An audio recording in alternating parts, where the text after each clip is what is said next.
மக்களே இன்னைக்கு என்ன வீடியோ பார்க்க போறேன்னா மீன் கடைக்கு போயிட்டு வந்த வீடியோ தான். என்ன இவ்வளோ சௌரியமா இருக்கியா, வேலை இல்லையா, மீன் கடைக்கு போயிட்டு வந்துட்டு எங்கேயா உங்கள் ஊர் மீனை காட்டுங்க அப்படிங்க. உங்கள் ஊர்லலாம் நெருத்து வாங்கிவியா. எங்கள் ஊர் கூடங்குளத்தில் வந்து கூறு தான் வச்சுருப்பாங்க. வெலை மீன் மட்டும்தான் 200 சொல்லியிருப்பாங்க. அப்படி வாங்கின மீனை வாங்க பார்க்கலாம். என்ன மக்களே, இந்த 2 வெள்ளை மீன் தெரியுதா?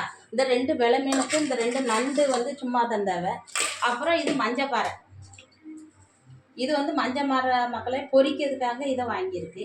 அப்போ இந்த இது 100, இது 50, 150 ரூபாயில எங்கள் ஊரில் பொரிக்கிறதுக்கும் குழம்புக்கும் மீன் வாங்கலாம் கூடங்குளத்தில். இது வந்து 1 கிலோ தேங்காய் 65 ரூபா. நல்லா கருக்கந்தேங்காவாக இருக்குது மக்களே. 1,5 கிலோ மாம்பழம் 100 ரூபா. இன்றைக்கி இவ்வளோதான் மக்களே. மீன் கடைக்கு போயிட்டு வந்தாச்சு. உங்கள் ஊர்லலாம் இப்படி மீன் கிடைக்குமா? அதுவும் ஐஸ் மீன் கிடையாது மக்களே, கடல் மீன். உடனே பிடிச்சிட்டு வந்து உடனே வாங்கி குழம்பு வைப்போம். பிடிச்ச லைக் பண்ணுங்கள் மக்களே.